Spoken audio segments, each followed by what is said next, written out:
کیا آپ جانتے ہیں کہ دنیا میں ایک قوم ایسی گزری ہے جس کو اللہ تعالیٰ نے بہت ترقی، بہت طاقت دی تھی، لیکن اس نے اپنی ترقی اور طاقت کے نشے میں دھت ہو کر اللہ تعالیٰ کی نافرمانی اور غرور و تکبر جیسی نحوست میں پڑ کر خود کو تباہ و برباد کر دیا۔ جی ہاں، یہ قوم تھی قوم سمود، جس کا ذکر قرآن پاک میں موجود ہے۔ یہ حضرت صالح علیہ السلام کی قوم تھی۔ اس قوم کو اللہ تعالیٰ نے بہت ترقی، بہت طاقت دی تھی۔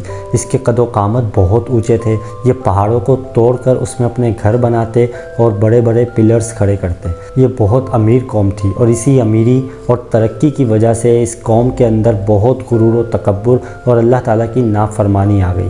یہ اللہ کو چھوڑ کر غیر اللہ کی عبادت کرنے لگ گئی۔ حضرت صالح علیہ السلام نے انہیں حکم دیا کہ وہ صرف ایک اللہ کی عبادت کرے جو حقیقی معبود ہے، جو حقیقی عبادت کے لائق ہے، لیکن اس قوم نے حضرت صالح علیہ السلام کی بات کو نہ مانا اور الٹا ان سے سوال کیا کہ وہ ہمیں کوئی معجزہ دکھائے۔ پھر اللہ تعالیٰ نے ان کے لیے ایک معجزہ بھیجا، ناقۃ اللہ، یعنی اللہ کی اونٹنی۔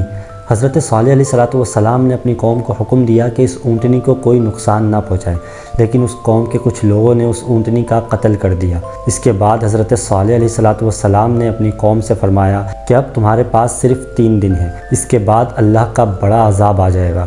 اور 3 دن کے بعد اللہ تعالیٰ کا سخت عذاب آ گیا۔ ایک زوردار چیخ اور زوردار زلزلہ آیا جس سے پوری قوم تباہ ہو گئی، لیکن حضرت صالح علیہ السلام اور ان پر ایمان لانے والے لوگ محفوظ رہے اور اللہ تعالیٰ نے انہیں بچا لیا۔ تو ویورز، اللہ کی نشانیوں کو جھٹلانا یہ تباہی کا باعث بنتی ہے۔ آج ہمارے درمیان اللہ تعالیٰ کی کتنی ایسی نشانیاں ہیں جو روز ہم دیکھتے ہیں، لیکن اس کو صرف انٹرٹینمنٹ کی حد تک دیکھتے ہیں، نہ اس سے ہم کوئی سبق حاصل کرتے ہیں اور نہ ہی ہم اس سے کوئی عبرت لیتے ہیں۔ اللہ تعالیٰ کی جتنی بھی نشانیاں ہیں، جتنی بھی عبرت کی چیزیں ہیں، ہمیں اس سے ضرور سبق حاصل کرنا چاہیے اور اپنے ایمان کی حفاظت کی اللہ تعالیٰ سے ہر وقت دعا کرنی چاہیے۔ یاد رکھیے گا، غرور اور تکبر یہ انسان کو برباد کر دیتی ہے۔ اللہ تعالیٰ نے ہمیں جو نعمتیں دی ہیں، ہمیں صرف اللہ تعالیٰ کا اس پر شکر ادا کرنا چاہیے، نہ کہ ہم اس پر غرور اور تکبر کر کے نعوذ باللہ اللہ تعالیٰ کے غضب کا شکار بنیں۔ اللہ تعالیٰ کی نشانیوں کو نظر انداز کرنے سے انسان کی طاقت اور اس کی ترقی بھی اسے نہیں بچا سکتی، کیونکہ اللہ سے بڑھ کر کوئی طاقت والا نہیں۔ تو اللہ تعالیٰ کا ہر حال میں شکر ادا کرے، اس کی بندگی کرے اور اس سے دعائیں کرے، کیونکہ اللہ تعالیٰ فرماتا ہے لَإِن شَكَرْتُمْ لَأَزِيدَنَّكُمْ، اگر تم میرا شکر کرو گے تو میں تمہیں اور عطا کروں گا۔